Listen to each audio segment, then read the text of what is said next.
l'Acadèmia Catalana de Gastronomia i Nutrició ens ha demanat que preparéssim un plat tradicional català. I ens fa molta il·lusió fer-ho, ja que fa més de 25 anys l'Acadèmia Catalana va ser fundada al restaurant Via Veneto, aleshores presidida pel senyor Néstor Luján. El plat que prepararem avui, que prepararà el nostre xef, el David Andrés, és una samfaina catalana, samfaina tradicional. Volíem també, tant el meu pare com jo, com tot l'equip del Via Veneto, transmetre-los a tots vostès un missatge d'optimisme, un missatge d'il·lusió i un missatge de les ganes que tenim de rebre'ls a tots vostès als nostres restaurants. Pensin que tots els restaurants de Catalunya estem treballant molt aquests dies perquè quan vostès tornin, trobin uns restaurants absolutament preparats a la nova realitat, uns entorns segurs i, com sempre, totes les ganes del món de que vostès gaudeixin i disfrutin de la nostra gastronomia. Una abraçada ben forta a tots vostès. Bones, estic molt content de poder fer una recepta per l'Acadèmia Catalana de Gastronomia i la veritat és que és un gran honor poder participar en aquesta iniciativa de vídeos de receptes on han participat els referents i mestres meus del nostre país. No? Estem aquí a Igualada, encara confinats, i la veritat és que la ciutat ha passat moments complicats, però res, ens hem d'unir, hem d'agrair a molta gent que ha treballat i ha fet tot el possible per tirar endavant i ajudar-nos a tots a tirar endavant. I res, només unir-me a les paraules sàvies sempre d'en Joan Roca, que va fer un discurs supermaco d'agraïment a molts col·lectius. No? Avui cuinarem amb l'ajuda d'en Xan, que porta uns 3 mesets amb nosaltres. I res, com ha dit el senyor Pere, farem una recepta molt tradicional catalana, una samfaina, i aprofitarem aquest moment, aquesta primavera que ens dona tants productes i l'hort ens fa aquesta explosió d'hortalisses. No? La recepta, com bé sabem, serà ceba, pebrots, tindrem pebrots de 3 colors, all, carbassó, espargínia i res, complements, oli, sal, per fer aquesta recepta que ens pot servir tant d'una guarnició com de plat principal, com veurem al final. Ceba, el tamany del tall també és optatiu. Hi ha gent que li agrada trobar trossos més grans, hi ha gent que li agrada trobar trossets molt petits, nosaltres farem un tamany mig.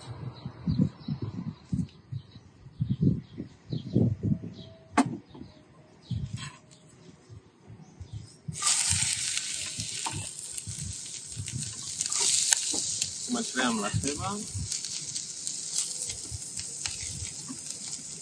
El que hem de buscar és començar a rehogar la ceba sense donar-li color, només fer un punxat a poc. Mirarem que estigui bé de grassa.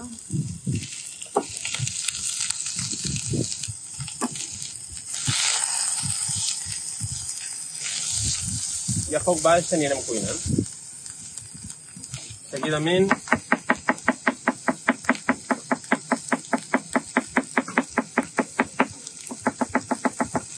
afegirem l'all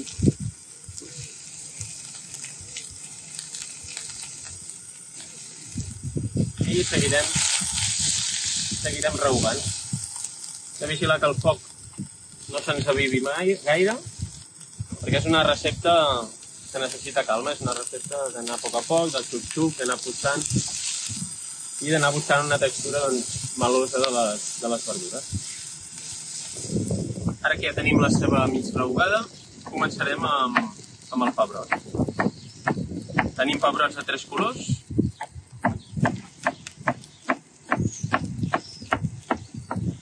Començarem amb aquest de vermell.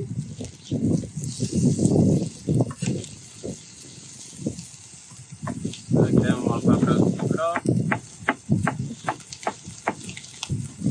De quantitats aproximadament, doncs, nosaltres farem poca quantitat perquè el Xan encara no menja a casa i el que farem serà, doncs, per una ceba, un parell de pebrots de moment i els començarem fins que quedin ben provets.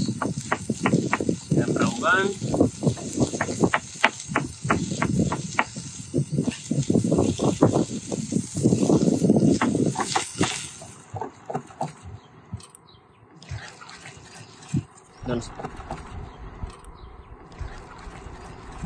Doncs seguim rehogant i quan veiem que aquesta ceba ja es comença a naquerar, que el pebrot comença ja a posar-se i es va coent a poquet, és el moment d'afegir el tomàquet.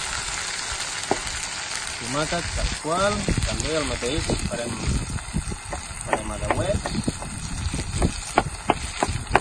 i tots cap dins per anar computant.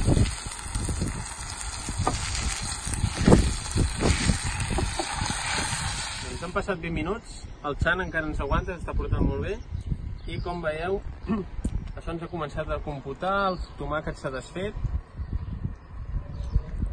i és el moment ja de l'esvergínia.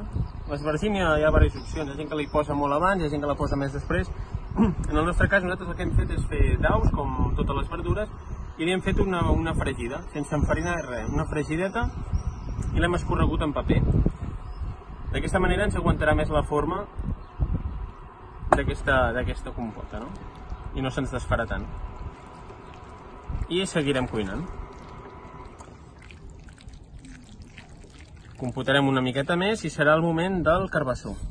El carbassó, el que farem, la veritat és que aquests són uns carbassons molt tendres i no faria falta, però normalment li traiem una miqueta a les llavors, que són una part més estovada del carbassó. Traiem pel mig i amb deuets com hem anat fent fins ara.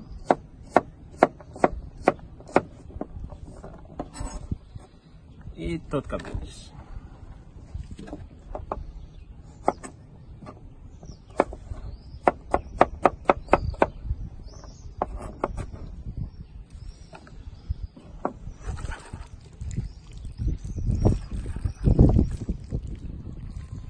Doncs quasi que ho tindríem. En el temps de cocció el mateix, és una recepta oberta, per tant cadascú ha d'escollir quin final vol, no?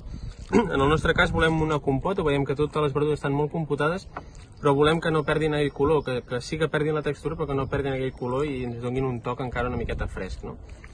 Ara també seria el moment de si volem refrescar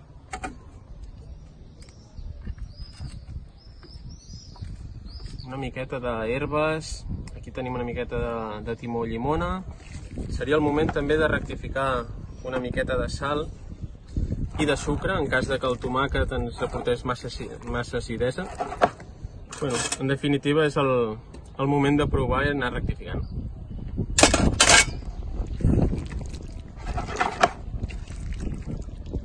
Doncs ja tenim la samfaina en la textura que volíem. Ara hem d'anar a acabar el plat. Com hem comentat al principi, la samfaina tant pot ser una guarnició com pot ser un plat principal. Nosaltres farem un plat vegetarià, que és una miqueta un homenatge a també Igualada, que ha passat aquests moments complicats, i és la ceba farcida. Aquí a Igualada ho fem amb un farciment molt més contundent, amb carns i tal. Avui ho farem una miqueta més lleuger i això, molt de primavera. Tindrem unes cebes, com veiem, són unes cebes escalivades, unes cebes que hem tingut al forn a 150 graus durant un parell d'horetes, que veiem que estan ben sucoses, ben tobetes. A més, el xan ja s'ha despertat, ja vol res. I el que farem és, doncs, veiem estan ben sucoses, ben maques, i l'anirem desfullant.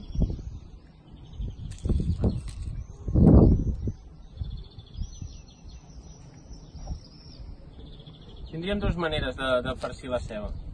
Aquesta primera, que és ben fàcil, només tallant per la meitat i desfullar-les, i una altra manera seria, doncs, buscar un tall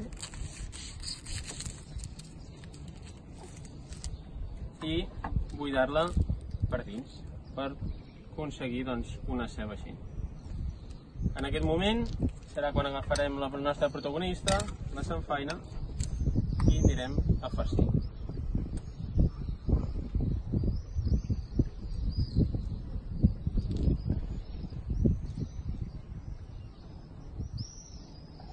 Doncs ja tenim aquestes cebetes farcides, i anem a acabar el plat. Acabarem el plat amb un romesco ben emulsionat, una bona cullerada d'aquest romesco, i disposarem aquestes cebetes. Amb la tapa, una altra aquí, i una altra aquí. Ja ho tindríem. A punt de sopar, perquè el xan també ha d'anar a sopar, i ja ho tindríem. Espero que disfruteu molt d'aquesta recepta i que cuineu i mengeu moltes verdures. És un moment d'apoyar el nostre sector primari i d'aquesta gent que fa tant per nosaltres, no? I per últim, res, només agrair a la càmera. Siguin! Hola.